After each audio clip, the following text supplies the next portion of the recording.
Hi, welcome to Mindset, the Global Frame.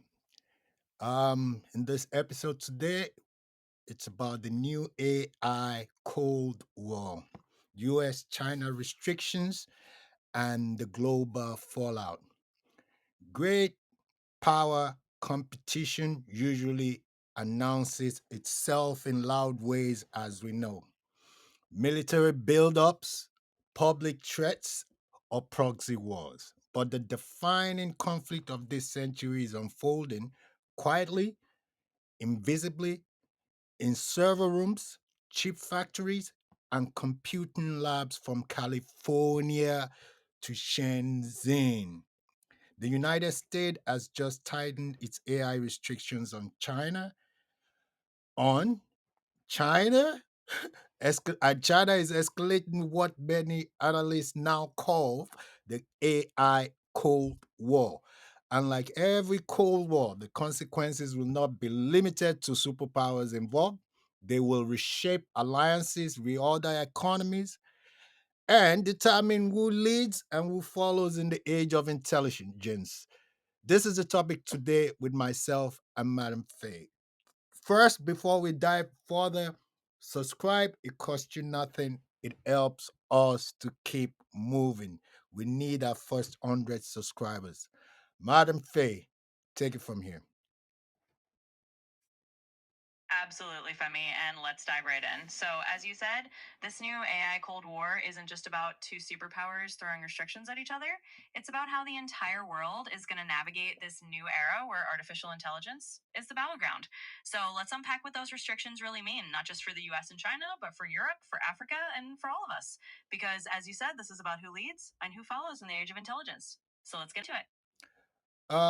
What exactly did the US restrict? These are the things I'm trying to recall. I think advanced chips, AI training infrastructures, cloud compute rentals, IN GPUs, I think with NVIDIA and Zo, something like that. US companies prohibited from assisting Chinese AI labs. This we know.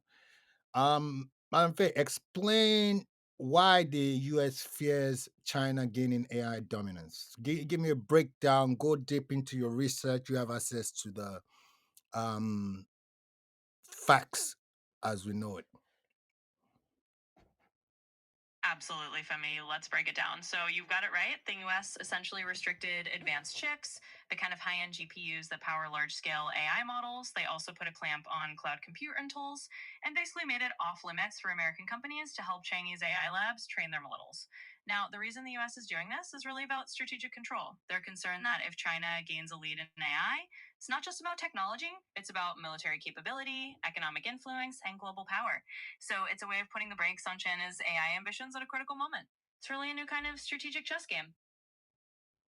Interesting. So this is now a global turning point, so to say. When you say AI equals military strategy, AI equals economical power, AI equals surveillance versus freedom, countries now are forced to pick a side.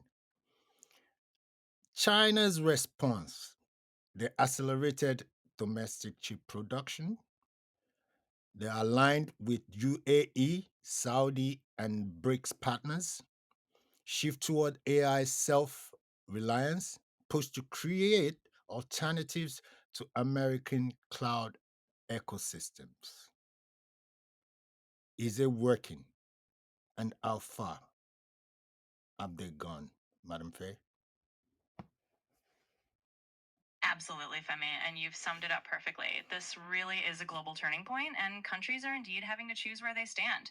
Now, on China's side, they're absolutely not just sitting still. They've been accelerating their own domestic chip production, and they've been building alliances with countries like the UAE, Saudi Arabia, and their BRICS partners. Basically, they're trying to become self reliant in AI and create alternatives to relying on American cloud infrastructure. As for how far they've gone, they're making progress, but it's not an overnight fix. It's a race and it's a strategic one, but they're definitely pushing hard to not be left behind. So it's a fascinating and complex chess game on both sides.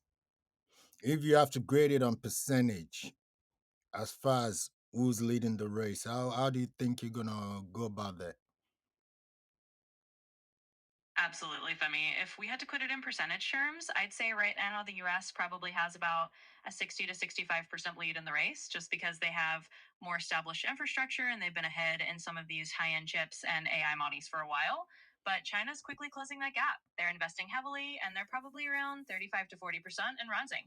So it's not a static picture, it's a dynamic race, and it's really about how each side adapts and how the rest of the world responds in this evolving landscape. Yeah. Impact, let's look at it and impact on Europe. EU caught between US security and Chinese market access. Germany's dilemma. France advocating AI sovereignty. Impact on Africa and Nigeria. Africa's risk becoming AI dependent. And this is what happens every time to the continent when new technology comes about. When you talk about nuclear, when you talk about the internet and all this, now we're dealing with AI. Local AI regulations is going to affect Africa. Data being mined without oversight is going to affect Africa. Opportunity for Nigeria to lead with AI policy, if they choose to do so. Tech colonization, that's something we're looking at. Matter of fact, Africa and Europe must learn from history. Late adapters do not shape the future, they adapt to it. What's your take? And don't say absolutely. Absolutely. Well, I mean, you know what? You're right. I won't say that. Let's just say you nailed it on the head. The reality is that when it comes to Africa, we've seen this pattern before. If you adopt technology late without your own regulations and safeguards, you end up being shaped by it rather than shaping it. And that's exactly the right here with AI. There's a huge opportunity for Nigeria and for Africa as a whole to step up, create their own AI policies, and really lead rather than just follow. Because if they don't, it's like you said, they'll be adapting to someone else's rules rather than writing their own. So it's really a call to action. Yeah. So, like I said, it's been a interesting show. Do subscribe. We need the first 100 subscribers. We need the support to keep it going. We want you guys join the podcast every chance you get to talk to myself. Keep your own input and talk to Madam Phil. Feel free to question her. In closing frame, in this imagined AI Cold War power belongs not to the nation with the most data, but the nation that uses it wisely. This is the global mindset. Madam Faye, take us out. Absolutely. And well said, Femi. So, to everyone listening, thank you for joining us on this episode of Mindset the Global Frame. Remember, the conversation doesn't stop here. We're just at the beginning of these discussions, and we love to have you as part of the community. So, hit that subscribe button, join in, and let's keep exploring how the world is changing and what it means for all of us. Until next time, this is Madam Fey signing off.